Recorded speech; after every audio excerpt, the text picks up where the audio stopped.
Welcome, ladies and gentlemen, once again to the Coroner Reviews Game of Thrones, Season 7, Episode 3.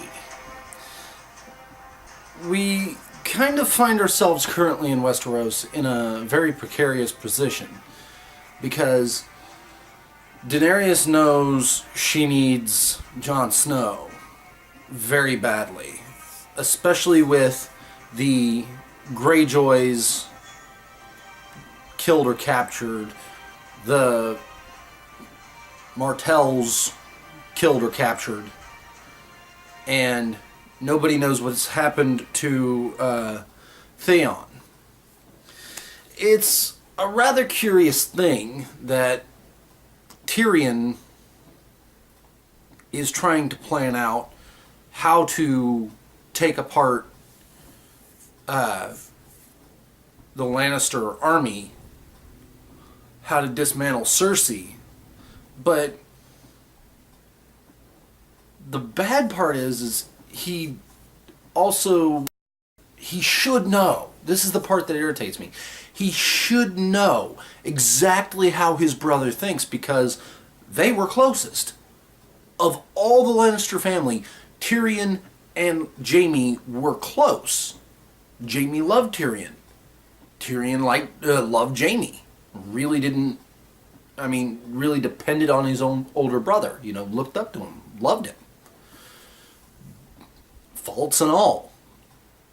But we'll get to why that really irritates me here in a moment.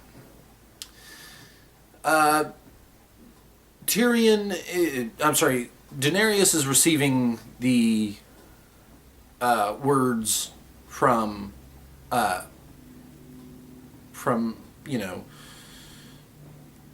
Tyrion on how things are going, how they're going to attack King's Landing, but they haven't gotten there yet.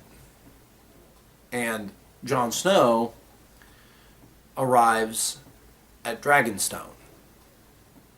This is great. Get the establishing shot of seeing Dragonstone, the massive keep. They're asked to surrender their weapons, and they do. And then the Dothraki take the boat. And it's like,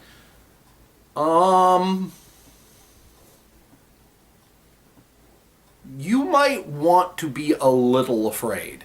You might want to be a little concerned. They just took your shit. You might be fucked.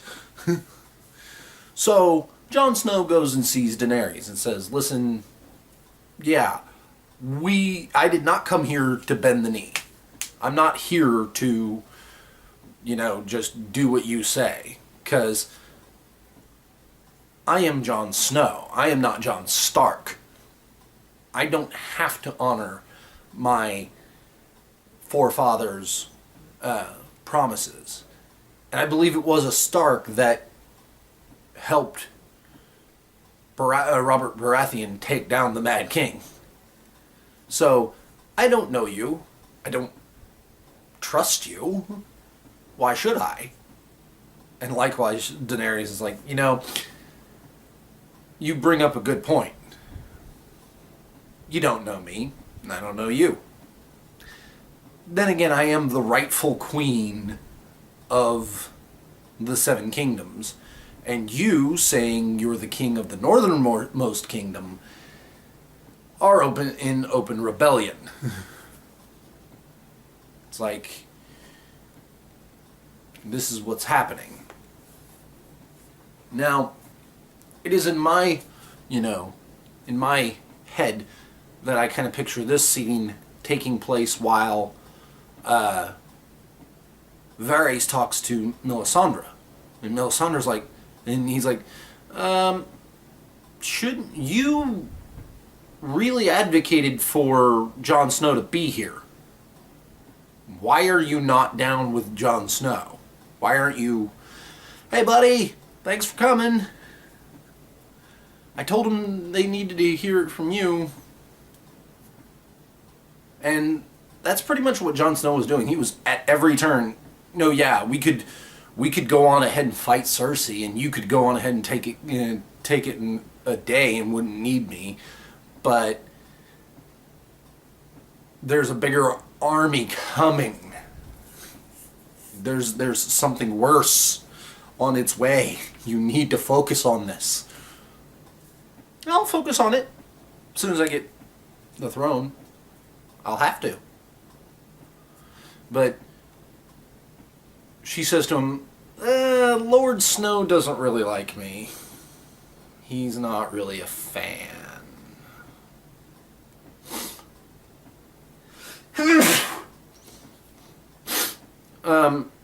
So, excuse me, by the way. So, she starts telling him, listen, I don't want to be there. And he's like, well, I think that, it might be time for you to go and I wouldn't come back. I got away with my shit because I'm doing what's best for the Seven Kingdoms. You don't really have that. And she's like, well, no, I have to come back here to die. I will die in these strange lands, just like you, Varys. That right there. The fact that she's like, no, I gotta come back here because I'm gonna die here. And you're gonna die here. It's like, what? So, Sir Davros is trying to, keep peace, as is Tyrion. And for me, this is almost a scene like where we see a little bit, maybe, of Dany's madness. Like, she might be crazy. Like, she might legitimately be just unhinged from all the things that have happened to her. And she lists them out. She's like, I was sold as a broodmare. Raped, defiled, just all this shit. Just tick, tick, tick, tick, tick, tick, tick. And you know how I survived? I had faith. Not in any gods or any omens or any visions. I had faith in me. Because I'm the queen of the Seven Kingdoms. It's like, that's a lot of traumatic shit, and you might be crazy? Jon Snow is like, no, yeah, you want to know? I don't have any name. I'm nobody. You know why I was Lord Commander of the Night's Watch? Do you know why I got chosen to be king in the North, even though I want nothing to do with it? It's because I've seen the things, and I'm doing the best I can to protect people. And they recognize that. They're like, no, Jon Snow's just doing what I would have to do if I were in that position, so put him in the position. Anyway, that and she's like, okay, well, as Varys comes in, he's like, you need to get rid of them now. They need to go. we got problems. Okay, well, you've had a long trip. We'll talk more about this later. And, they walk off. And we get a scene with Tyrion and Jon Snow. And Tyrion's like, I came up here to brood. And you're way better at it than I am. I mean, how do you even fail at brooding? How am I failing at brooding? Why? I've got an unsolvable problem and you've got an unsolvable problem.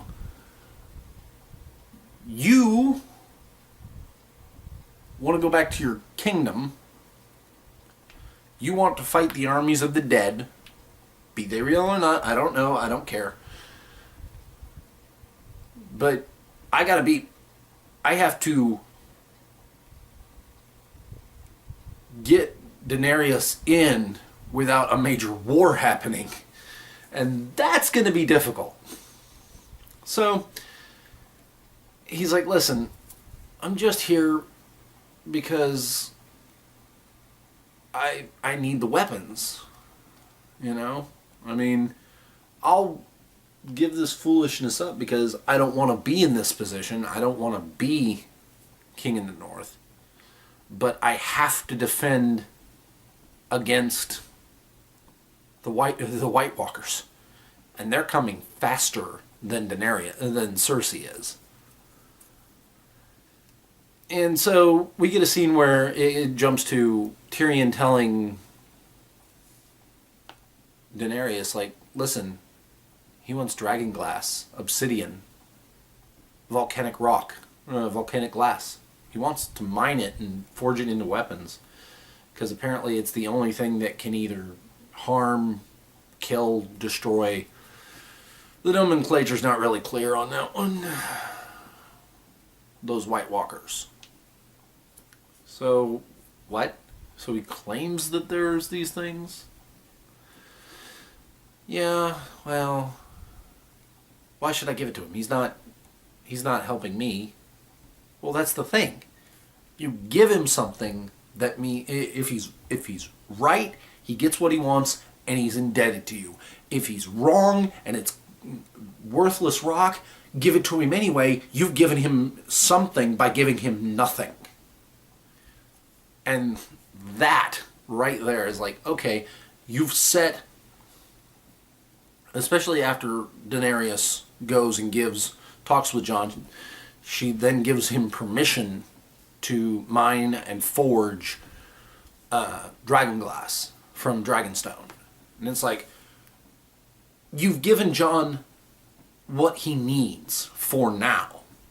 It's like, okay, I did this thing for you, now I need you to help me. So, really good. We then cut to Winterfell with Sansa and Littlefinger and their council.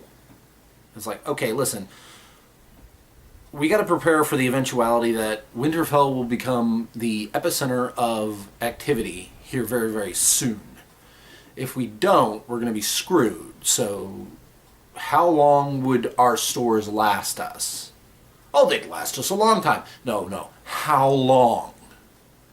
A year. And what's the longest winter in recorded history?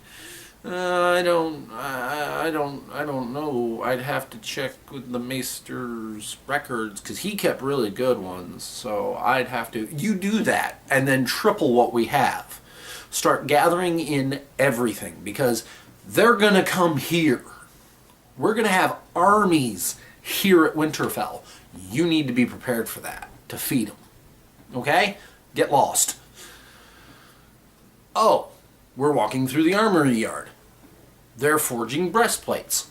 Good. Why aren't there leather? Why isn't there leather under the breastplates? So that way when it gets winter cold, and it will, they don't freeze to the man. You know? Think, people. Oh, I'll get on. Hey, you there! He starts getting on him. And Littlefinger's like, command suits you. Yeah, I know.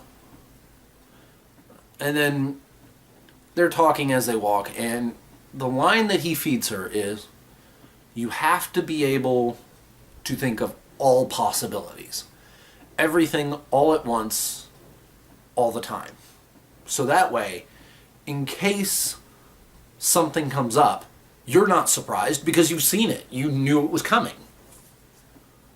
Which kind of, to me, illustrates that he didn't give that advice to Ned. And because if he had, Ned probably would have seen the betrayal coming. But he doesn't want to betray Sansa. And he's starting to go crazy a little bit. Because he wants Sansa. It's been apparent for a very long time. And he's made that known. But Sansa wants nothing to do with him, and she needs to find a way to discreetly have him killed. Because I feel like if Littlefinger dies and it can be pinned on Cersei, that'll put the Aerie against Cersei again, even further. Have it solidified behind Sansa, who's like, my Uncle Petar, my Uncle Baelish, he loved my family with all his heart, and this bitch killed him. Let's get him, rah! You know? Works. But this is where we have, after the advice is given, a guard comes up. Lady Sansa, you need to see this. So she goes to the gate, and it's Bran. Bran's back at Winterfell, and they go to the God's Wood, and he's by the tree, and she's like, "Wow, you're home. You're alive. Wow. You know your father's last true-born son. You know you're now Lord of Winterfell. That's your job. That's who you are now." He's like, "No, I can't be. I can't do that. I'm the three-eyed raven." What? What does that mean? It's kind of hard to explain. We'll try. I can see everything. Past, present, and future. I can see it all. But I'm still learning to see it by the three-eyed raven. I had to go north to be taught by the three-eyed raven. Thought you were the three-eyed raven. Like I said, it's complicated. So, I can't be Lord of Winterfell. I can't. I have to do this thing. And that's when he throws her off, just to prove... Oh shit, what the fuck? Sorry guys. I'm gonna have to edit that out.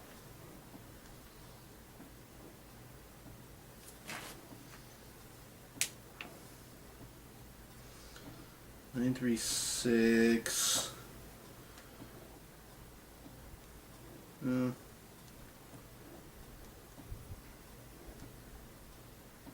Sorry. Again. Let's take a minute to adjust some lighting here.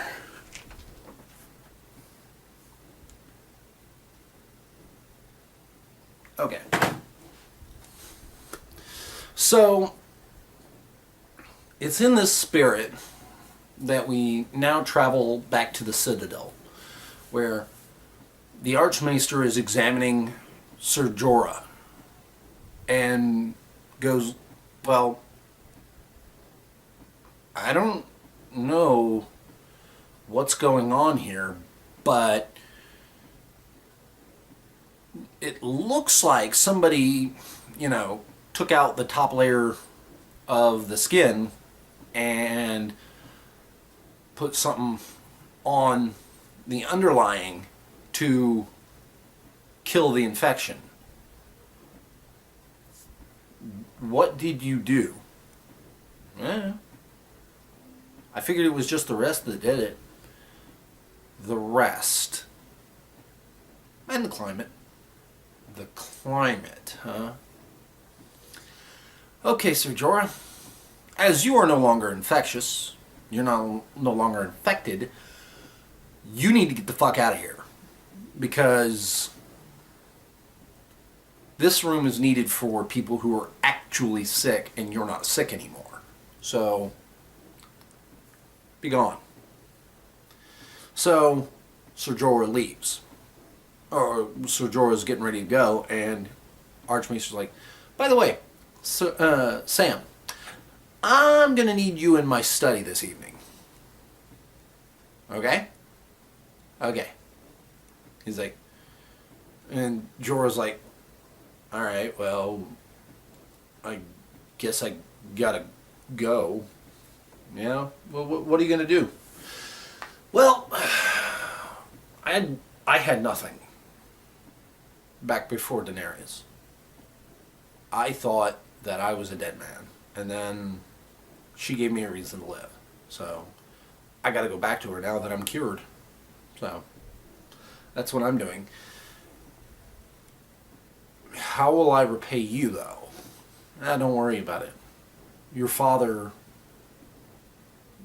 took care of me a lot, so it's the least I could do. How bad do you think it is? I guess I'll find out this evening. Alright, well, he goes, and he's like, well, who told you that that particular procedure is forbidden? I believe it was you, Archmaester. Okay. And yet you did it anyway. Yep. You know, there's a very good reason why that why that procedure's forbidden. It's because there's not a lot of chances that the patient will survive. There's a bunch of maesters here who do nothing but healing, and they have tried that procedure and failed. What did you do different? How did you manage to make it work? He's like, I just read the book and followed the instructions. Okay. Well, your job now will be to take all these scrolls and books and you're going to copy them. Word for word, because they're falling apart. Oh yes, and watch out for the paper mites. They like flesh as well as paper. Oh, you were expecting a reward? Your reward is that you haven't been expelled immediately from the Citadel for doing something forbidden. But Jorah Mormont is alive today because of you, and you should feel accomplished. You should feel proud of that. But you still got to pay the price. So, we now have Sam with age-old books and scrolls to translate and transfer. So that'll be interesting to see where that goes. The next part is Cersei with Lady Martell and her daughter. And they're chained up in the basement with Sir Gregor and Cersei and her maester. She's like, well, I thought of a lot of ways I wanted to kill you because I can't sleep. So I would lay in bed, look at the canopy, and try and think of the best ways to kill you after you killed my daughter. I could have Sir Gregor crush your head like he did Oberyn's. God, Oberyn was looking good that day, wasn't he? So beautiful. There was nobody who could match him with a spear. And he poked Sir Gregor full of holes. Just absolutely wrecked him. But he had to taunt him. That was his style, wasn't it? Gotta get the taunt in. But that would ultimately be his undoing, so because Gregor smashed his head in. And I thought about having him do that to you, but that's fast, far too fast. So can't do that. Thought about having him do it to your daughter, but not good enough. So I thought long and hard about how to do it. And then she turns around, ungags the daughter, and kisses her. wipes her lips off, and says, "You will sit here every day for the rest of your days. If you do not eat, we will force you to eat. You will watch as her beautiful face crumbles and turns from flesh to bone to ash every day. How long, Maester, would you say it takes to kill somebody with a long goodbye? A long farewell? Days, weeks, months. It very much depends on the person's constitution." Okay. Make sure the guards come every few hours to keep the torches fresh. And she goes. She finds Jamie, gets it on, and she's like, and he's in the morning. He's like, shouldn't we find a way to sneak you out of here? I'm done sneaking around. She opens the door just as, I guess, one of the maids was coming to get Jamie, and she not only sees Cersei, who's in a dressing robe, but also Jamie. And she's like, "You're needed over here." "Ah, good. Oh, and would you have them send up fresh sheets for the bed?"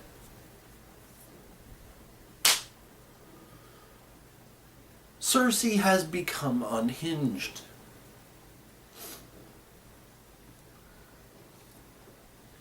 The other part that really got me, and I forgot to mention this because this is how it happened before she got the long farewell in.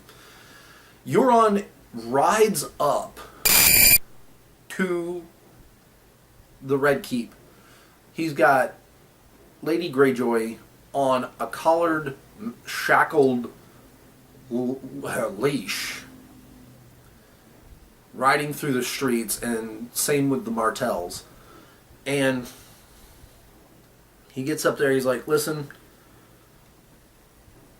I present to you your enemies, the Dornish threat, the head of their house.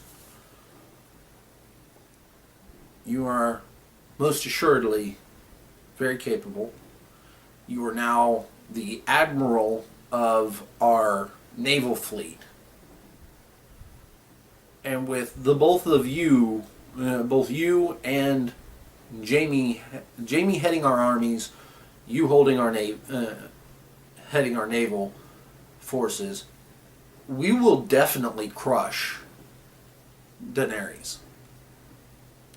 And Euron talks to Cersei, and she's like, "Well, you'll be highly rewarded. There's only one reward that I want." "Oh, you'll get it after the war is won." Which to me says that she's now that she's gotten Dorne out of the way, she's going to start focusing in on how to find a way to kill Euron. That'll be fun.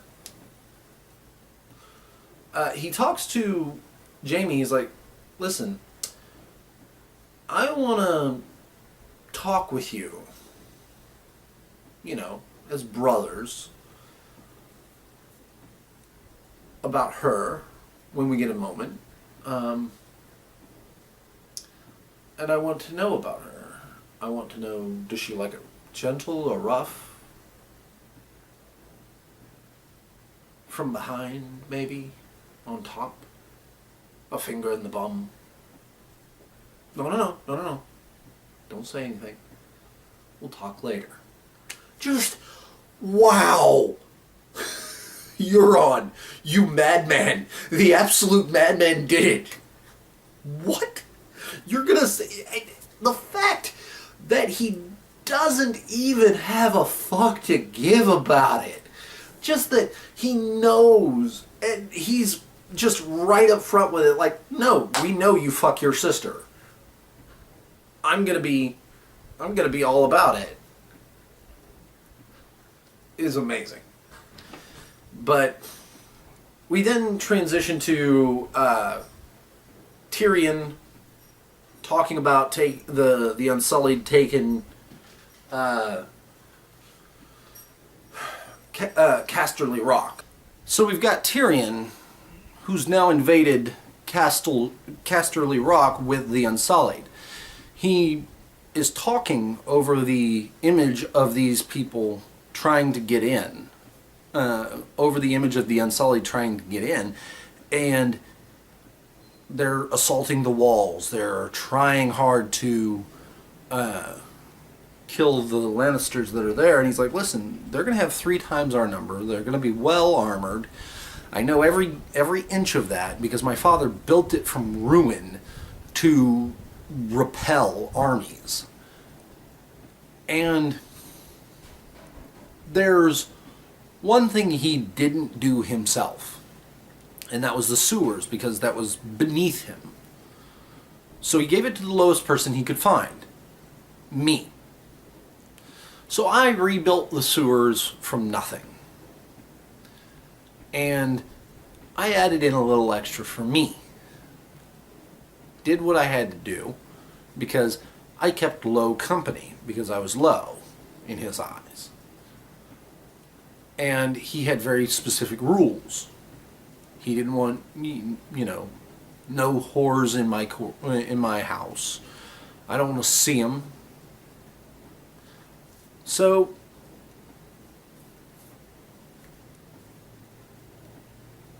I built this place with that little caveat for me, and this is how we're going to win. So they go in, they, show everybody fighting, and it's like, is it done? Says Grey Worm. Yeah, it's done. This doesn't seem like all of them. So he finds one, he's like, where's the rest of them? Where are they?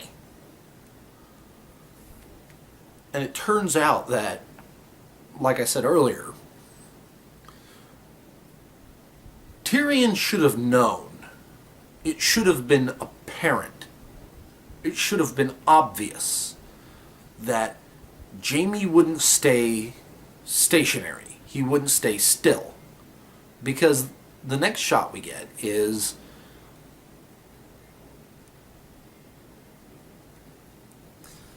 Lady Tyrell looking down from Highgarden on the army of the Lannisters marching on her place, and you get the next one, just bodies everywhere, and Jaime's riding in. He goes up to the window where she was, and she's just sitting there.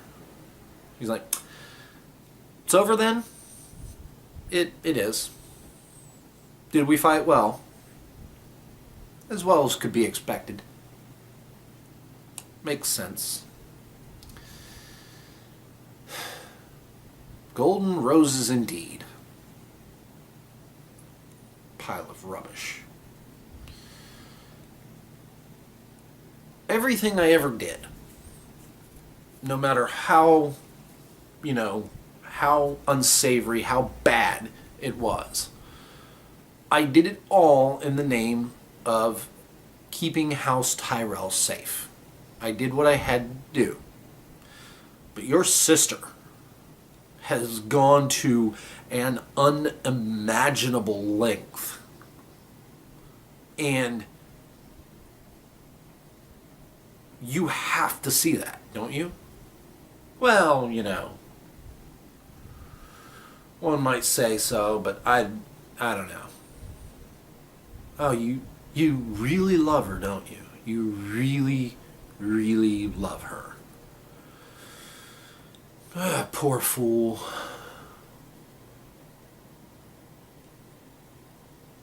See, that was my crowning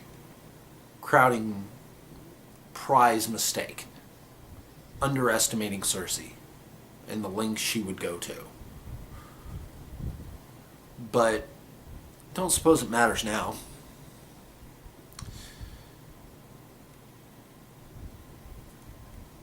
You know,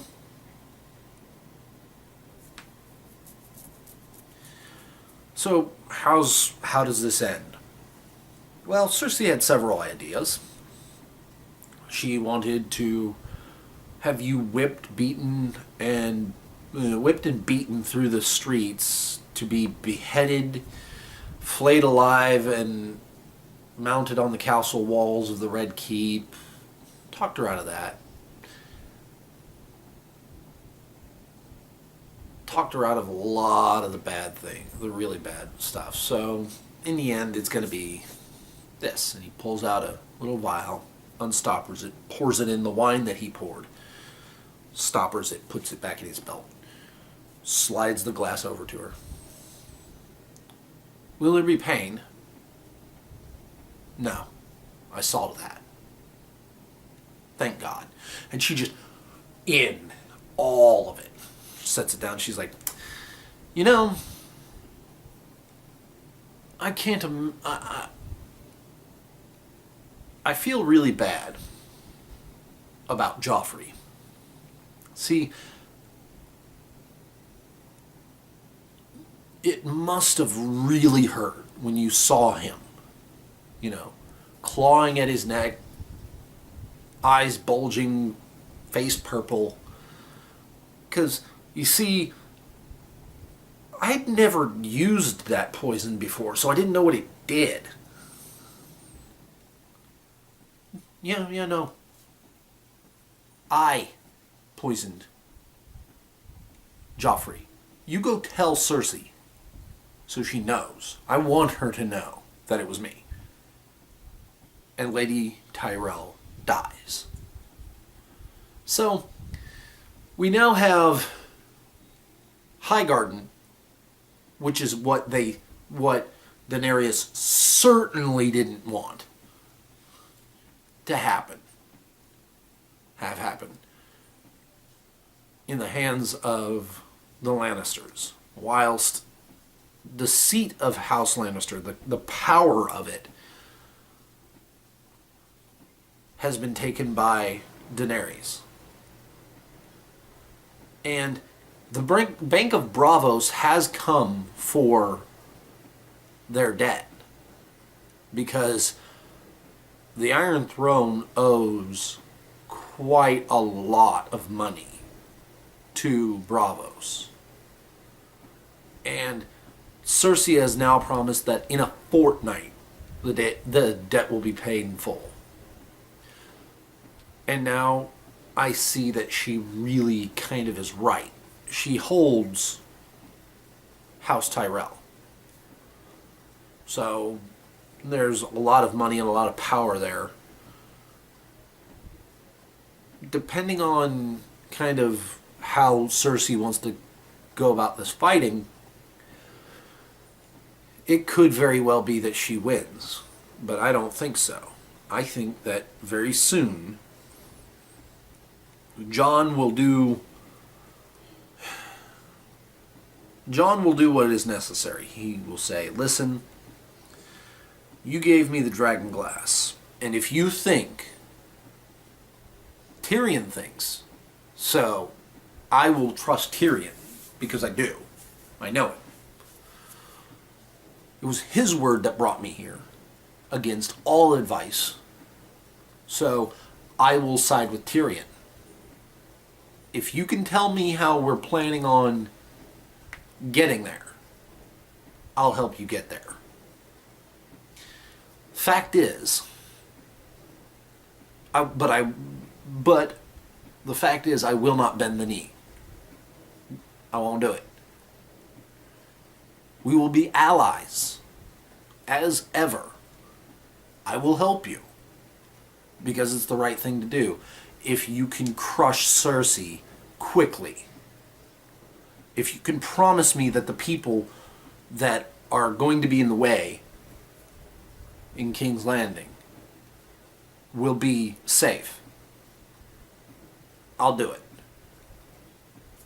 And in return, you have to help me save everyone. Because you've already started helping me. I'm going to need the rest of the help. So, it'll be really nice to see that unfold. Thank you for watching. As always, please like, comment, subscribe, share, do all those wonderful things that make me really love doing what I do. And I will see you all next week.